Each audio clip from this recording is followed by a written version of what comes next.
Hello दोस्तों, नमस्कार। आज हम लोग रक्त यानी ब्लड का पार्ट 3 करने वाले हैं। तो चलिए बिना देरी के अपने इस क्लास को शुरू करते हैं। इस वीडियो में हम लोग आरबीसी के बारे में जानेंगे। तो आरबीसी क्या होता है? तो आरबीसी का पूरा नाम जो होता है वो रेड ब्लड सेल होता है। आरबीसी का पूरा नाम रेड ब्लड सेल यानी कि लाल रक्त कणिका। आरबीसी का पूरा नाम रेड ब्लड सेल लाल रक्त कणिका। आरबीसी का वैज्ञानिक नाम एरिथ्रोसाइट। आरबीसी का वैज्ञानिक नाम एरिथ्रोसाइट होता है। आरबीसी की खोज किसने की थी? तो आरबीसी की खोज एंटोनी वन लीवेनहॉक ने 1674 में किया था। आरबीसी की खोज किसने और कब किया था? तो एंटोनी वन लीवेनहॉक ने 1674 में किया था। आरबीसी निर्माण कहाँ होता है? तो आरबीसी का निर्माण रेड बोन मैरो यानी कि लाल अस्थि मज्जा में होता है। और इस निर्माण प्रक्रिया को क्या क्या बोलते हैं? तो एरिथ्रोपोइसिस। आरबीसी का निर्माण प्रक्रिया को क्या बोलेंगे? एरिथ्रोपोइसिस। ठीक है। निर्माण में आवश्यक तत्व कौन कौन से हैं? तो आयरन होता है, विटामिन B12 होता है, फोलिक अम्ल फोलिक एसिड होता है और एरिथ्रोपोएटिन हार्मोन होते हैं। ठीक है। आरबीसी का आकार कैसा होता है? तो द्विअवतल चक्र यानी कि बाइकोनकेव डिस्क के आकार का होता है आरबीसी। और आरबीसी का रंग लाल यानी रेड होता है। किसके कारण लाल होता है? तो हीमोग्लोबिन के कारण। पूछा जाता है कि रक्त आरबीसी का रंग लाल क्यों होता है? तो हीमोग्लोबिन के कारण। हीमोग्लोबिन में कौन सी तत्व पाया जाता है? तो Fe यानी आयरन पाया जाता है। ठीक है। उसके बाद आरबीसी में जो है वो केंद्रक अनुपस्थित होता है, एब्सेंट रहता है। आरबीसी का व्यास पूछेगा तो लगभग 7 से 8 माइक्रोमीटर।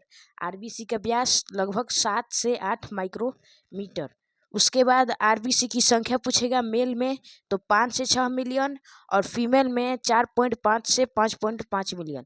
मेल में आरबीसी की संख्या 5 से 6 मिलियन और फीमेल में 4.5 से 5.5 मिलियन।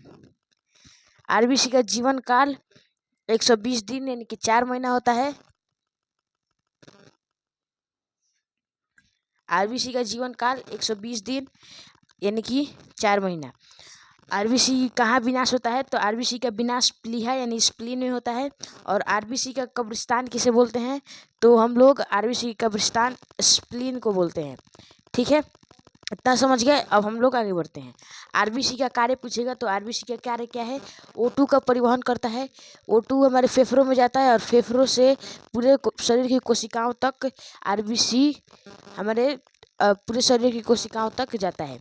कौन ले जाता है आरबीसी को? तो हीमोग्लोबिन ले जाता है। पूछेगा कि आरबीसी का परिवहन कौन O2 का परिवहन कौन करता है? तो O2 का परिवहन जो है वो आरबीसी में उपस्थित हीमोग्लोबिन नामक प्रोटीन करता है। ठीक है। तो आरबीसी का कार्य पहला कि O2 का परिवहन करेगा, दूसरा कार्य कि CO2 का परिवहन करेगा। पूरी शरीर की कोशिकाओं से फेफड़ों तक CO2 को ले जाएगा।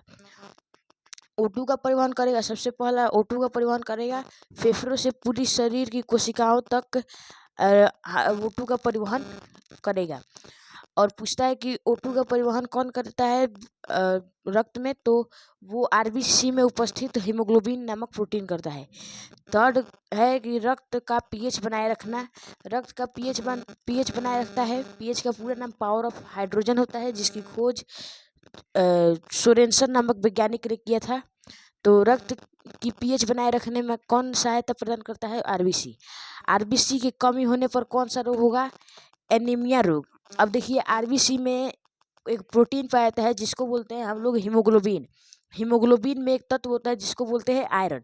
और वही आयरन अगर हमारे रक्त में उसी आयरन की कमी हमारे रक्त में हो जाएगी तो हमको कौन सी रोग हो जाएगी? एनीमिया रोग। एनीमिया रोग के कुछ लक्षण हैं जैसे कि कमजोरी, थकान, चक्कर आना, सांस फूलना। एनीमिया रोग के लक्षण हैं। मानव शरीर में सर्वाधिक पाए जाने वाले कोशिका आरबीसी है। आरबीसी में प्रोटीन पाया जाता है जिसको हीमोग्लोबिन कहते हैं। हीमोग्लोबिन मेल में कितना होता है? 13 से 18 ग्राम पर डेसीलीटर और फीमेल में 12 से 16 ग्राम पर डेसीलीटर। अगर आरबीसी अधिक हो जाएगा तो पॉलीसाइथेमिया हो जाता है। आरबीसी अधिक होने पर पॉलीसाइथेमिया हो जाता है, जो रक्त को गाढ़ा बना देता है। और जब रक्त गाढ़ा हो जाता है तो उससे हानि क्या होता है कि हार्ट अटैक की संभावना बढ़ जाती है और ब्लड क्लॉटिंग यानी रक्त का थक्का बनना शुरू हो जाता है। ठीक है, तो ये आरबीसी के बारे में संपूर्ण जानकारी थी। आप लोग इसका स्क्रीनशॉट ले लीजिए। तो दोस्तों, आज का वीडियो हम लोग यहीं पे समाप्त करते हैं। फिर मिलते हैं नेक्स्ट वीडियो में डब्ल्यूबीसी के साथ।